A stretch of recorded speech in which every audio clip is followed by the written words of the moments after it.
Buenas tardes, vengo a presentar el trabajo calcinosis tumoral en paciente con enfermedad renal crónica terminal y síndrome de Seckel. Yo soy Andrea Fuentes, la autora responsable de este trabajo, junto a mis compañeros internos de medicina de la Universidad de la Frontera y nuestro tutor, doctor Juan Sandoval, residente de tercer año de ortopedia y traumatología adulto de la Universidad de la Frontera, les vamos a presentar. Nuestra ruta de presentación, primero que nada, es una introducción, presentando calcinosis tumoral, presentación del caso, que ahí vamos a conversarlo, y una discusión pequeña de calcinosis tumoral y el síndrome de Seckel para ver cuáles son sus relaciones entre sí. Y la conclusión con los mensajes para llevar a casa. Primero que nada, la calcinosis tumoral se define como los depósitos de fosfato de calcio en tejidos blandos periarticulares, y se sabe que es una complicación bastante infrecuente de la enfermedad renal crónica terminal. Luego vamos a conversar un poco de cómo ocurre este proceso. El diagnóstico diferencial de algias articulares, por ejemplo, omalgia, ¿ya?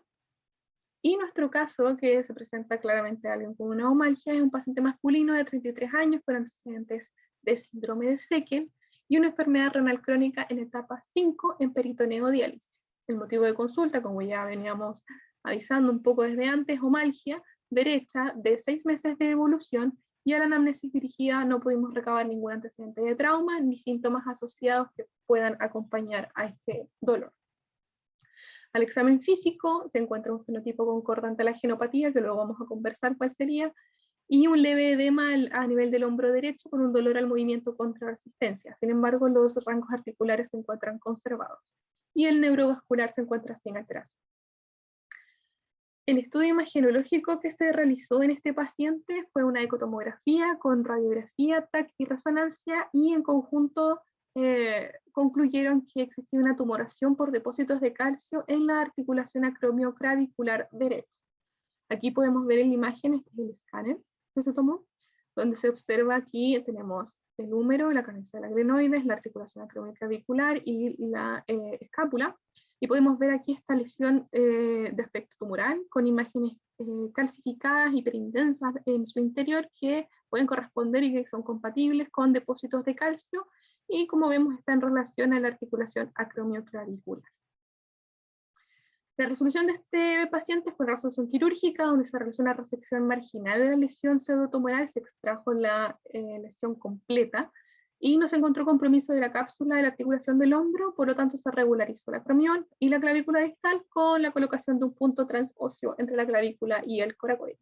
Aquí podemos ver imágenes intraoperatorias, tenemos la imagen de la pieza quirúrgica resecada, una lesión tumoral de más o menos 5 o 6 centímetros, y aquí podemos ver el abordaje del tope pectoral en esta imagen intraoperatoria, donde podemos ver la articulación acromioclavicular y aquí la cabeza de la glenoide. Y en estas dos imágenes, que son ya posteriores a la resolución quirúrgica, podemos ver una proyección apiradera del hombro derecho, donde vemos aquí las suturas, y podemos ver que ya no hay calcificaciones, ni hay lesiones tumoral, ningún resto, ni recidiva del cuadro clínico. Y por este otro lado vemos una proyección en auge, que tampoco nos muestra ninguna recidiva, ni ningún otro depósito de calcio o calcificaciones aisladas. Entonces, la calcinosis tumoral ya la definimos como los depósitos de fosfato de calcio en tejido blando periarticular, pero en la literatura se describe más que nada en pediatría, en adolescentes e infantiles. La localización más frecuente, eso sí, es en hombro o en codo y en muslos, como en el paciente que acabamos de presentar, en cuyo caso era hombro. La clínica es una masa tumoral generalmente indolora, periarticular, y que en ocasiones tiene limitación del funcional de la articulación afectada. En el caso del paciente generaba dolor, sin embargo no había compromiso de los rangos articulares. Sin embargo, este dolor era más que nada a la movilización contra resistencia, no al reposo. El diagnóstico es la sospecha clínica, presentándose una masa como ya la describimos, y la imagenología, donde hay que amerita el estudio para poder caracterizar. Los diagnósticos diferenciales principalmente son enfermedades que tengan depósitos de calcio, por ejemplo la tendinitis cálcica, que es bastante prevalente, más que nada en mujeres, eso sí, diabéticas, y otras como por ejemplo miositis osificante, osteocontromatosis sinovial, etc. Y aquí la parte importante, la clasificación que tenemos de calcinosis tumoral, encontramos calcinosis tumoral primaria, donde se obedece a una mutación genética que va a producir esta hipercalcemia e hiperfosfatemia, que va a generar estos depósitos de calcio.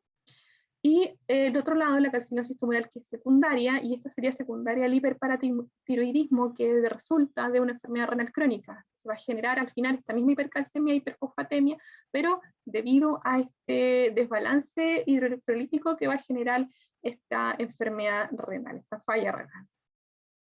Esta es, por tanto, la que se relaciona y la que se considera la complicación, que es bastante infrecuente, entendemos, de la enfermedad renal crónica, que va a generarse con dolor periarticular. Por otro lado, el síndrome de Séquia, sabemos que es una genopatía con herencia autosómica recesiva.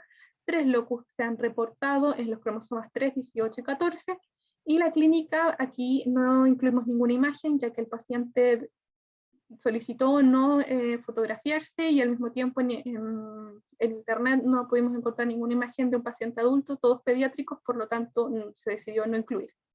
La clínica es talla baja, microcefalia severa, retraso del desarrollo psicomotor y la fase característica de cabeza de pájaro. ¿Ya? El diagnóstico más que nada es una sospecha clínica y se tiene que adjuntar claramente el cariograma. Sin embargo, en estos pacientes, si bien los diagnósticos diferenciales son otros síndromes de talla baja, la sospecha clínica es muy importante.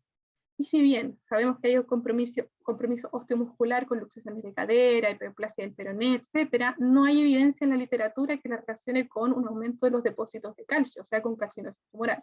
Y al mismo tiempo tampoco hay evidencia de relación con falla renal crónica. Como conclusión, entonces, tenemos que la calcinosis tumoral es un diagnóstico diferencial de la alergia articular y que hay que considerarla, y que hay una relación establecida entre la enfermedad renal crónica en etapa terminal con la calcinosis tumoral. Sin embargo, no hay una relación documentada con el síndrome de Séquia. Al mismo tiempo, el estudio radiológico es indispensable para poder caracterizar estas lesiones. Radiografía, y muchas gracias por su atención.